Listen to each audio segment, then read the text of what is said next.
Dans une semaine, jour pour jour, la France célébrera le 70e anniversaire du débarquement et de la bataille de Normandie, le 6 juin 1944.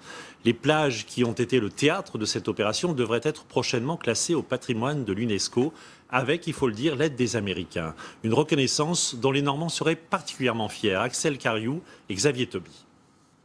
Elle s'appelle Utah, Omaha, Gold, Juno, Sword. 5 plages où 130 000 soldats sont venus délivrer l'Europe de l'oppression nazie.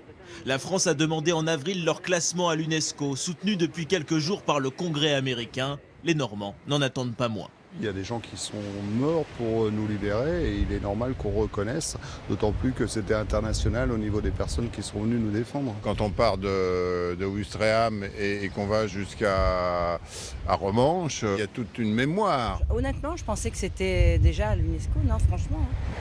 Au centre Juno, qui rend hommage aux combattants canadiens, ce classement est espéré depuis toujours. C'est valable dès le prochain musée qu'on fait tout à l'heure. Au fil des ans, les vétérans disparaissent, les témoins de la guerre aussi. Il faut absolument sensibiliser les plus jeunes. C'est un musée qui est privé et pour pouvoir continuer à vivre et pour pouvoir continuer à raconter l'histoire et que tout le poids ne pèse pas sur les épaules des combattants, des vétérans et de leurs familles qui aujourd'hui financent encore en grande partie le centre a besoin de visiteurs. Partout dans le monde, un classement à l'UNESCO, c'est 20 à 30% de visiteurs en plus. Des crevettes grises, langoustines, hein, comme d'habitude. Cela n'a pas échappé à ce conchiliculteur, son activité dépend largement du tourisme. Tout de suite, on a la chance d'avoir des cérémonies parce qu'on a des dates anniversaires. Mais dans le futur, les dates anniversaires reviendront moins souvent. Donc c'est vrai qu'un classement des plages par l'UNESCO permettra de faire vivre le souvenir continuellement. Le dossier doit être examiné par les experts de 21 États. Il faudra attendre au moins 1 an et demi avant d'obtenir une réponse. Notez que Claire Chazal vous proposera un zoom sur ces plages du débarquement dans son journal dimanche à 13h. Cette commémoration internationale sera sans doute la dernière en présence, en tout cas, des vétérans de la Seconde Guerre mondiale. Ils sont de moins en moins nombreux et nous aurons l'occasion de les voir et de les entendre dans ce journal tout au long de la semaine prochaine. Comme Eugène, il était gendarme à l'époque. Marie-Laure Bonnemain et Denis Rivet l'ont rencontré chez lui à Caen.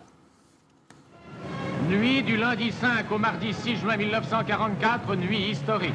Les Anglo-Américains débarquent sur le sol de Normandie. On sentait bien quand même que le débarquement n'était pas loin. Et c'est vrai, il n'était pas loin. Il est arrivé un beau matin, on entend des bruits, on voit des lueurs, on entend des tirs, on entend un tas de choses. Qu'est-ce que c'est que ça? On a pensé en nous-mêmes, c'est le bateau de débarquement. Et c'était vraiment ça. Eugène avait 35 ans en 1944. Il était gendarme à la brigade de Troarn, à une poignée de kilomètres de Caen. L'occupation, le débarquement sont gravés à jamais dans sa mémoire, même à son âge, 105 ans. Les souvenirs se bousculent, les plus durs comme les anecdotiques. Et le jour même, il y avait les Allemands d'un côté et puis les Anglais de l'autre. Ils se tiraient l'un sur l'autre. Puis nous, la gendarmerie de Troarn était au milieu. Alors on recevait les tirs de tous côtés. Oh, j'ai failli être tué.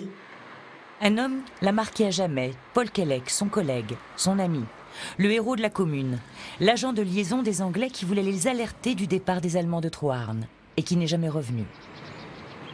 Alors, ma foi, les Allemands l'ont fouillé, ils ont trouvé un petit appareil portatif.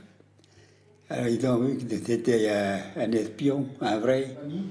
Ce 70e anniversaire est pour ce retraité de la gendarmerie un hommage à tous ceux qui y ont perdu la vie, et aux Normands aussi. C'est un présent des souvenirs tristes. On ne sait pas comment on a résisté. C'est le ravitaillement qui était le plus dur. Oh. Même en campagne? Même en campagne, oui.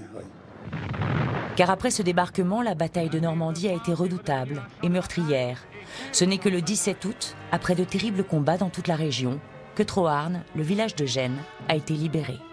Et pour se quitter, quelques images de ces plages du débarquement à une semaine des cérémonies, on le disait, du 70e anniversaire, que vous pourrez suivre en direct dans ce journal avec Jean-Pierre Pernaut et toutes nos équipes sur place. Des plages qui devraient donc prochainement être classées au patrimoine mondial de l'UNESCO. Bon week-end et à très vite.